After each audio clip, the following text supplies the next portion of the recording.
athletes, professional golfers at the highest level. You've trained a lot of people to perform better. What are you seeing on your end in the way people are going about preparing for performing when it counts, practice specifically?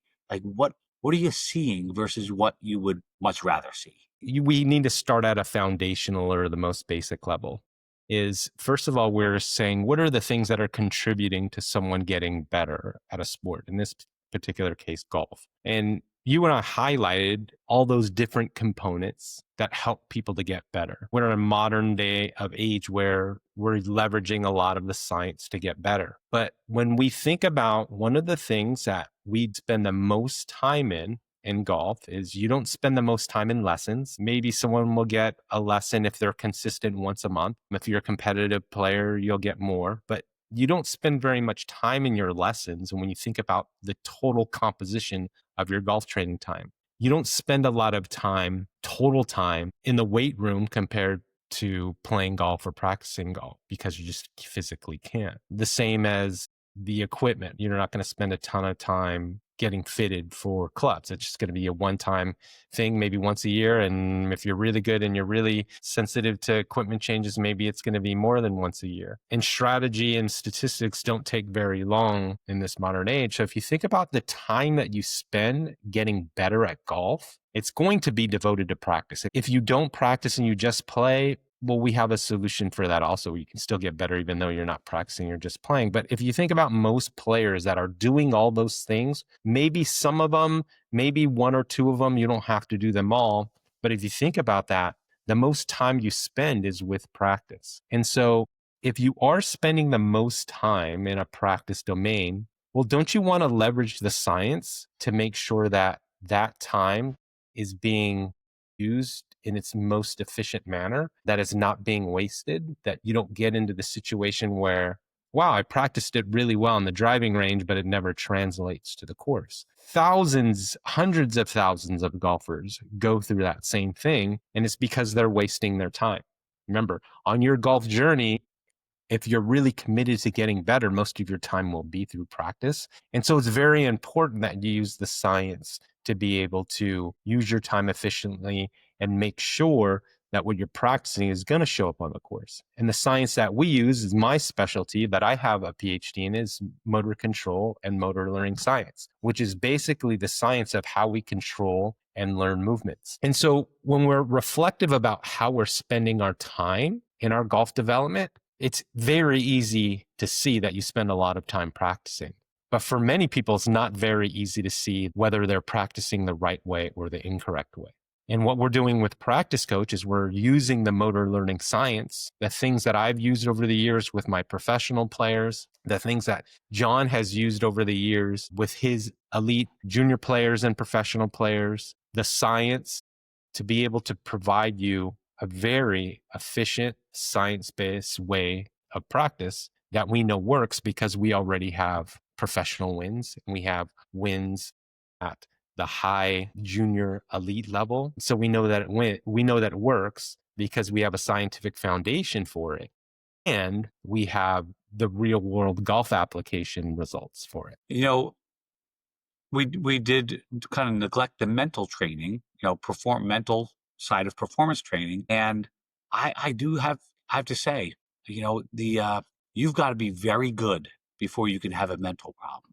I remember a story of a student whose mom was upset. He was not playing better. And, I'll take some of the blame for that, except his practice quality was not there. So we had worked on things. We had a major contact issue and a movement flaw. And I definitely would show somebody like this man how to, what to, why to improve this movement. Like very clear, laid out. This is exactly how we go about learning this. Not immediately, because nothing's learned instantly, but over time. And then we would see the next lesson, no progress. This is where we designed the Practice Coach swing module, was giving the person, I always do with my students. In fact, most coaches, I think they do a pretty good job of that. This is what I want you to learn. This is why. This is how to learn it. But then a lot of us go out and don't follow the instruction.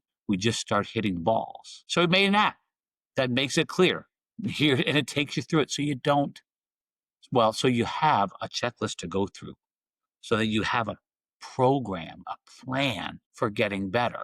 You've got this goal. You want to get to this goal, and we have the roadmap. And it's what's missing. It's really been, I think, been missing for most of the golf existence. There's not a real evidence-based recipe for how to get there. When you start practicing like this, you'll see exactly why we do things a certain way. You won't see the little shifts that our app makes for you, but you will see that you practice this section of the game.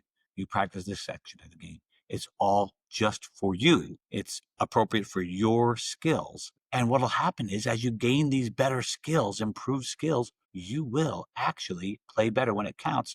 You'll seem to have a stronger mental game because you actually have reason to believe you can execute the shots. Very big deal for competitive golfers. Well, you bring up a really good point in terms of your lesson example. I think a lot of golfers out there will take a lesson and then think that they're getting more out of the lesson than they think they are, so to speak. From a high performance perspective, we look at lessons as instruction, and that is not necessarily related to learning, right? So your lesson is receiving information about how you should move, whether it be the full swing, putting, or chipping. That's just information you receive. But the learning part comes in practice. And so I think people often get confused. I have a lesson. I did a couple drills in the lesson. I'll do those drills in practice and then I'll learn it. Well, that's not the case. We know that over the years of observing, being around the golf coaching community, golf coaches are good at finding out what's wrong with your swing, giving you some pathways to over and get better with your swing, but they're very, very poor at telling you how to practice because it's a completely different component. And so how you want to look at your golf instruction and your golf practice is you want to look at them a little bit more separately, as one is you're receiving information and that's your lesson. And then the practice part is you using that information to learn that information, whether they be verbal cues, whether they be feels. A lot of people like to use the word feels, but your job in practice is to be able to use the instruction that you got in the lesson and practice in a way so you get it, you can use it on the course. And so I think the next advancement in golf will be for those players that have very organized practice, very efficient practice that is actually helping them. And I think the first step to that is for players to understand that your instruction is not learning. Your instruction from a golf lesson is just a communication of information. And it's the practice environment where you're learning or using that information so you can produce it on the course later. Yeah, I like to tell people nothing is learned in the lesson. And the key is you'll get proof of concept. Another example from a competitive junior this weekend. Lovely, lovely golf lesson. We're coming from a pretty significant swing change. And she struck the ball beautifully just yesterday. I mean, beautifully. She was really struggling with her irons. And we made a movement improvement, not learning. And I tell her, you haven't learned anything yet. You have to go and give yourself this lesson until it is learned, which means it becomes close to automatic. Automatic's tough in golf. That doesn't happen very often. But at least it becomes very repetitive. And sometimes I think if we have a practice session where you just do enough reps and you get the golf ball flying and you start to pay less attention, you get in the groove, so to speak. You start to let go of it. And why do people start to drift backward, even though now they know they've got proof of concept? That ball is flying better. The video looks better. We're doing what we want to do. Why do people keep trying to drift? Usually they drift backwards or tend to drift towards old tendencies because what they've done in a training session or what they've done in their practice session hasn't been a really good way of practicing. That's one. And the other is that people have these kind of preferred ways of movement that they developed over time, probably with poor instruction or no instruction. And so they're really good at those. And their nervous system really likes to do that because they've had so many repetitions with them, so to speak. And so that would be another reason why they're going to kind of revert back to to the old. But a real world question that golfers have to face each day is, I just had a lesson or had a lesson some time ago. Now I'm showing up to the range. What am I going to do? Right? You go have your bucket of balls. What are you going to do next? Now, are you just going to wing it? You're going to go off a feel, maybe some YouTube drills or Instagram drills. And so people have that real world question of, I'm on the range and I have my bucket of balls. I'm in the chipping area. I'm on the putting green. What do I do next? Now, a lot of times, what are people going off of? They're going off of what I've done in the past, maybe what they did in a lesson, or maybe what they saw online or in social media. And so one of the things you have to ask yourself is that the best way to do it?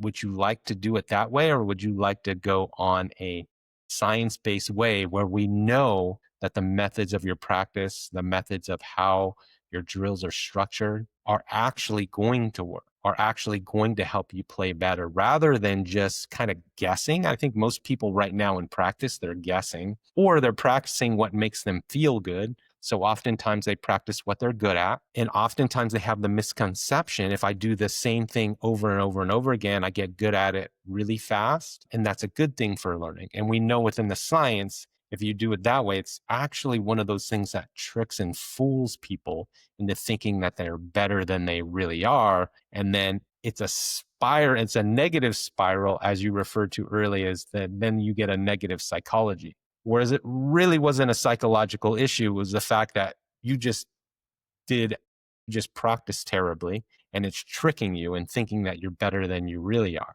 Whereas the really good methods of practice that we know based on the research actually don't make you feel good right away. It requires a lot of investment of time, a lot of kind of discovery of what you should do. And usually with those types of things, when you're trying little refinements that you may not have tried before, those cause a lot of errors. And if you don't have the proper practice, you'll avoid those. You'll try to avoid those. I wouldn't say, maybe you could say intentional errors that are really good for learning, that are structured in a really good way. And so people tend to avoid that style of practice because they want to feel good about themselves right away. But that's not.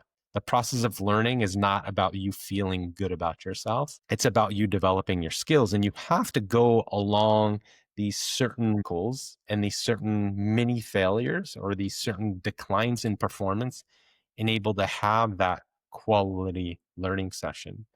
Now, I'm not saying some people will say, oh, so I should just have a terrible where I'm, I'm missing the ball or I'm chunking the ball and thinning the ball. That's an extreme, over-exaggerated viewpoint, and it's not practical.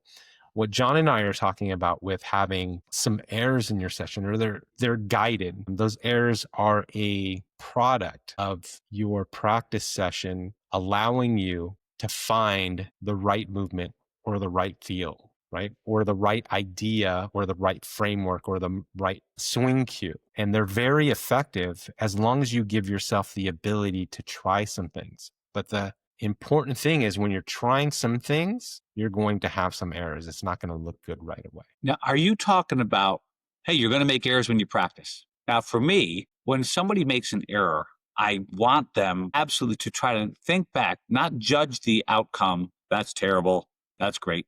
But actually go back there and re-experience what they felt or might have been aware of. But are you saying people should curveballs too far to the left on purpose, curveballs too far to the right on purpose? You bring up a wonderful question, JD, that really is an example of what we do in Practice Coach. Is we'll bring up the staple drill that we have in Practice Coach that's important for all golfers at all levels, is master your stock shot. So everyone has a stock shot. Whether you try to choose your stock shot or whether your stock shot chooses you, that's a different conversation. But you're going to have a shot shape that you tend to hit the most. And so in practice, some might say, well, my shot shape is a baby draw. And so I need to practice that baby draw. And so all they do is practice a baby draw. And there could be some variation with club, right? But they're still practicing the baby draw up and down the back. And we would look at that as say, okay, you have some variation in your club selection at the very least. But in your shot shape, you have zero variation. You're just trying to hit that baby draw all the time. So one of the things that John and I have practiced or have programmed and designed into Practice Coach is that we not only like you have it hitting the baby draw, but we also like you having maybe to hit a hook sometimes. Or maybe, as John would say it, fade it straight. And so maybe a feel for you a fade where the ball actually flies straight. And so we like those variations of shot shape. And we have really good data. I mean, there's the scientific data that says that's really good for you for learning. And we have what's the ultimate is, well, how are people practicing performance? Well, you listen to these Practice Coach users, junior golf, professional golf level, saying the value of that style of practice. Now, the trick is, you might say to yourself, I'll bring you back to the same scenario before. You have a bucket of balls in you, and you just listen to John and Will, and they say, well, don't hit the same shot shape all the time with your bucket of balls. Then you're still faced with a question, well, how many balls should I hit with my stock shot? How many hooks should I hit? How many fades should I hit? How many straight shots should I hit? Well, with Practice Coach, it takes care of it for you. It's literally me and John are the digitized AI versions of me and John with you on the range, coaching you and telling you what to hit on each shot. And the sequence and what we're telling you to hit and the amounts that you're telling you to hit, those will be the huge difference makers in your games. We're using the science and we're using our practical experience with our years of working with junior level players, professional level players, combining with that science and giving you a recipe for practice for whether you have an hour to play, whether you have 2 hours to practice, whatever it may be. If you're practicing every day, if you're practicing every other day, we solve all of that for you. It's like walking into a gym and having your workout designed for you. We do the same thing for practice, and we do it on an everyday basis. When you type in what you want on a daily basis with your app, it's going to give you a practice plan that fits you. And not only that, that evolves over time with you. I think one of the things that's really important when you are looking at your practice is not doing a drill in the same way over and over and over again. That drill has to evolve. It could be the same drill, but the drill evolves in terms of the details of what it does. And that's going to be really important for effective practice. And Practice Coach is going to do that for you. The AI algorithms combined with the motor learning science, combined with the frameworks of practice and learning that John and I have discovered over the years is what's going to make you better on the course when it counts.